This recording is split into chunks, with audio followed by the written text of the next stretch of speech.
大家好，我是你们爱开箱的打工人小天。今天我要做一个非常了不得的开箱，含金量非常高，我觉得怎么也得值个几十万吧。是什么呢？那我们就打开看一下。就是一张纸。那它是什么呢？其实是世界第2药学院的博士毕业证书啊，不过它不是我的，其实它是我们频道唯一的员工 Emma 的博士毕业证书。那在这里恭喜 Emma 终于博士毕业，并且拿到了毕业证。之前 Emma 一直都没有出镜，那为什么呢？主要还是考虑到怕掉粉。不过今天为了鼓励她博士毕业，而且拿到毕业证书，所以我特地邀请她来到幕前，给大家分享一下她在墨尔本读博士的一些经历，希望能够对有兴趣申请海外博士的小伙伴们有一点点的帮助。那我们就欢迎 Emma 登场。不要紧张，放松。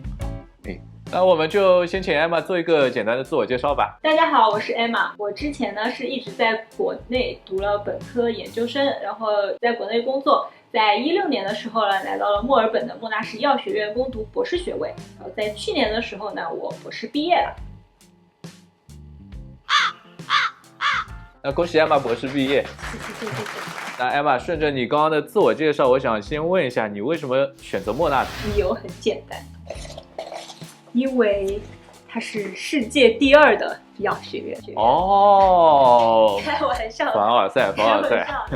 其实当时去莫纳什呢，也是一个比较机缘巧合的情况。我也申请了好几个学校，然后最后呢，因为这个学校它是最先给我奖学金的，机不可失，万一后面没有申请到呢怎么办？所以我就决定了。你为什么要选择继续读博士呢？其实我是13年的时候研究生毕业的，毕业之后呢，不同的城市工作过几年，然后最后呢就觉得想去不同的国家看看。然后博士呢，在我看来是一个非常好的一个机会，你既可以到一个新的国家，然后接触到不同的文化，然后同时呢，因为你是在学校，然后老师同学也会比较包容，而且博士比较好的一个地方就是它同时又是有奖学金的，所以你开支啊什么的，你就会负担比较小一些。那 Emma， 我想问一下，你就是博士申请的一个流程。然后还有你刚刚提到了奖学金嘛，所以就想问一下是否有申请奖学金的经历，能不能和大家分享一下？那我就以申请澳洲的博士举例吧，因为可能欧洲或者美国他们的流程会稍微有些许不同。澳洲的一个奖学金和博士 offer 的申请大约是分为3步。那第1步呢，也就是最为重要的一步，就叫做套词。就是你接触你潜在的一些导师的这样的一个过程。决定了去澳洲留学以后呢，我就去澳洲各个大学官网上面就去了解了各个导师的一些信息，在这其中呢，大概选了3到4个我对他们的研究比较有兴趣的导师。那我就给他们发邮件，那么在邮件里面会附上我的简历，介绍一下我的情况，同时表达对他们的研究方向非常有兴趣，问他是否今年有招收博士生的计划。大部分的导师他们就回我邮件了，一方面介绍一下他们的情况，比如说他今年是愿意接受博士生，但另一方面的话，他一般都会提到2个非常关键的一个问题。那第一个问题呢，就是英语了，因为英语不是我们的第一语言。在澳洲学校的话，英语的雅思成绩或者比如说 PTE 什么的可能，那么它也是一个非常硬性的一个要求。那第2点呢，就是很关键的一个钱。因为根据我的经验来说的话，澳洲的大部分的课题组都没有充裕的资金来供这样的一个博士生。这个时候他就会问，那你对钱的考虑是什么样的？你是否是比如说带资进组，还是说你会申请学校的奖学金，还是说你会公派留学？莫纳什这样的学校它有这个奖学金，但是它竞争很激烈。然后我会对就他这些问题进行一个答复，如果他比较满意，就会进入到博士申请的第2步，就是一个面试。因为你要跟这个导师在一起，大概是工作3到4年嘛。澳洲的博士一般是3到4年。那你们2个人肯定要性格呀各方面就比较一个契合，那大家才会合作的比较愉快。所以面试肯定就是一个必不可少的一个阶段。我个人经历下来的面试的话，都是一些比较随意的一个面试，就是他不会问你很多学术上的问题啊，或者不会问你一些非常专业性的问题。他这个面试完全就是看一个契合程度。就拿我莫纳什的这个导师举例吧，我们当时面试大概可能有个20-30分钟，其实大部分时间他都在给我讲什么墨尔本是个多么漂亮的城市。然后如果面试然后导师他非觉得 OK 的话，他就会跟你说好的，那我觉得你可以去在学校这样的一个系统上做一个申请了。那我们就走到了最后一步，就是正式向学校提交你的资料申请。就这时候才开始申请。对对对，其实这个虽然你的申请工作很早就开始了，但其实这个时候才是正式的向学校提交的一个申请。那这个步骤的话，我就不做太多的阐述，大家在网上肯定就会搜到记单啊、学位证啊什么的。在这其中有一点不一样的就是，澳洲有些学校申请奖学金和录取通知书是分开的2个系统。那这个时候的话，你就要做2次申请。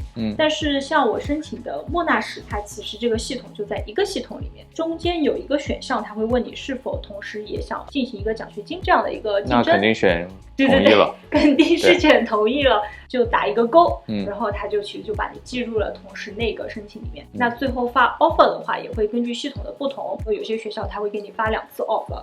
一个是学校我录取你了，另一个就是奖学金我录取你了。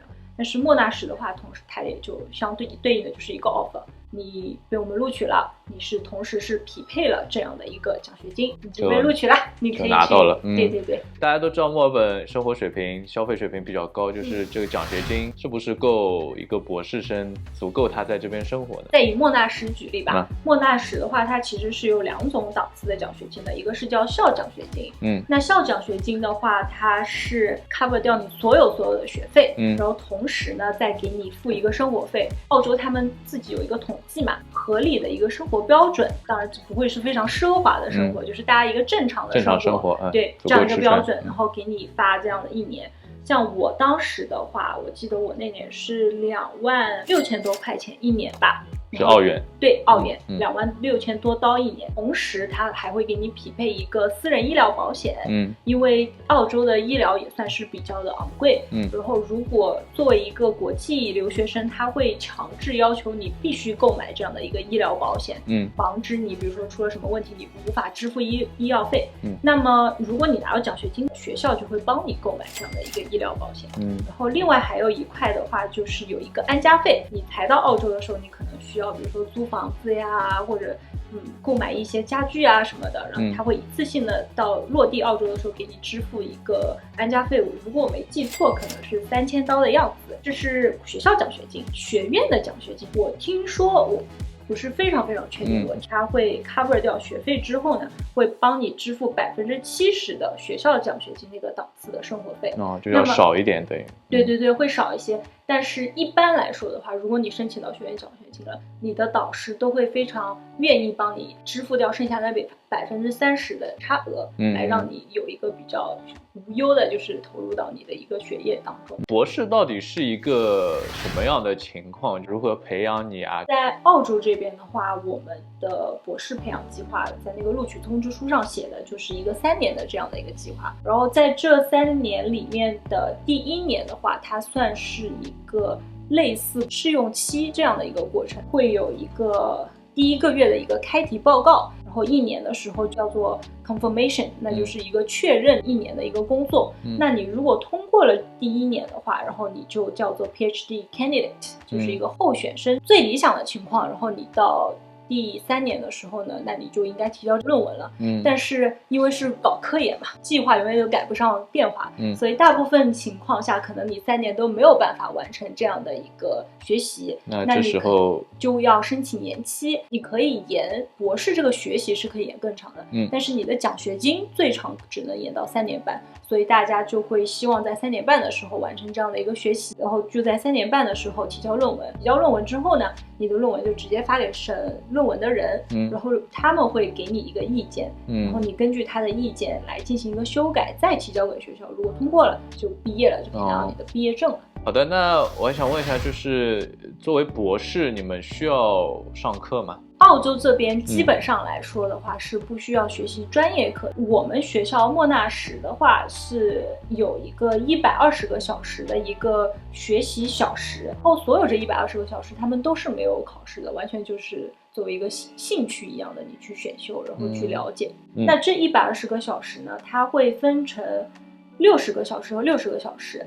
其中60个小时呢就叫做算一个专业训练。然后这块专业训练的话是鼓励我们去上一些，比如说我是药物化学专业的，他会鼓励你比如说去上一些高等药物化学一个研讨会的形式，比如说大家讨论一个非常复杂的药物的合成，怎么来做这个事情啊，它的机理是什么。然后另外60个小时完全就是比如说一些个人能力的一个提升，交流技巧啊，沟通技巧啊，或者人与人之间的相处啊。那我还有一个问题关于你博士的学习，就是因为你刚刚也提到毕业的时候就把论文提交就可以了，也没有答辩啊什么的，那你们毕业有什么要求吗？比如说发文章啊？这一块其实至少我的学院也没有什么强制的要求，我的导师来决定我有没有达到一个毕业的水准，不需要发表任何文章。那你刚刚来到墨尔本开始你这个博士学习的时候，有没有觉得什么地方是比较难适应的？在海外读博士最大的可能2个挑战，一个就是学术上的，一个就是语言上的。那对我来说，可能学术上的挑战不算非常的大，因为澳洲这边的3年本科1年荣誉学位，然后就进入了博士的学习，所以在博士的开始阶段，它不会对你有一个极高的学术的要求，大家也非常的友好，也会愿意都教你。而我在国内是本科、研究生这样才来到这边的博士的，所以在学术上的话，我还是适应的比较快的。对我来说，可能语言上算是一个很大的一个挑战，因为我在国内的培养都是一个汉语的一个教学，来到了澳洲，突然一下进入一个英文的环境，所有就是那些日常的那些像什么仪器呀，还有这些化学试剂的单词，我一个都不知道。所以我那时候才来的时候，我就只能拿一个本儿，就把实验室里面常用那些东西的英文单词全部抄下来，然后每年去背。然后之后我才知道，比如说我找人家借一个玻璃瓶，我才知道怎么给人家说。另外的话就是遇到问题我需要向导师请教，我也不知道怎么描述它，需要花更多的功夫在这一块。可不可以请你描述一下，就是你博士的日常，你的一天是怎么度过的？那我就描述一下作为一个药物化学的一个博士差不多是什么样子。因为我们主要做的就是一个化学实验，所以一般来说的话就是早上9点到实验室开始做实验啊，因为化学实验你是把反应放上去之后，中间会等反应进行这么多个小时嘛，那这块时间可能你就会去看看文献呀，做实验室里别的工作，比如说洗瓶子呀什么的。你们还要洗瓶子？对，有些实验室听说是有洗碗机给洗脾气的，但我们是自己洗。那可能下午的时候就反应结束了，那你可能就会处理一下反应啊，然后就继续在实验室里面做实验。说你实验遇到卡壳，或者今天因为这个反应，比如说反应要10几个小时，那你今天可能就没有那么多实验要做。那我们也有办公室，那么可能就在办公室里面处理以前的实验数据呀，就写我们的报告。此外的话，我们每周会有一个组会，那这个组会，因为我们一般是由一个主导师1到2个副导师，那这个组会主要就是给这个导师组做一个汇报，我们这周的实验进展是什么样，然后我们也可以给他们分享一下我们的计划，然后他也可以给一些建议。中间的话有半个小时到1个小时的午休，你可以去吃饭、喝喝咖啡，跟同事聊聊天，然后下午的话就5点钟就结束。那因为今天我们是聊的你毕业了嘛，所以我也想问一下，就是澳洲博士毕业之后就业情况是怎么样的，然后工资水平是不是会比不读博士的会高很多呢？跟不读博士的比，其实这个我不太好评价，但是我可以讲一下博士毕业一般都做一些什么样的工作。那博士毕业直接的一个选择就是你继续在学校或者研究机构去做科研。药学这一块一般的话，一个工资水平是在8万到9万刀之间。那可能是会比很大一部分的本科毕业的一个人的薪水会高一些。但是如果你选择不继续做科研的话，那你可能就要出来进入公司。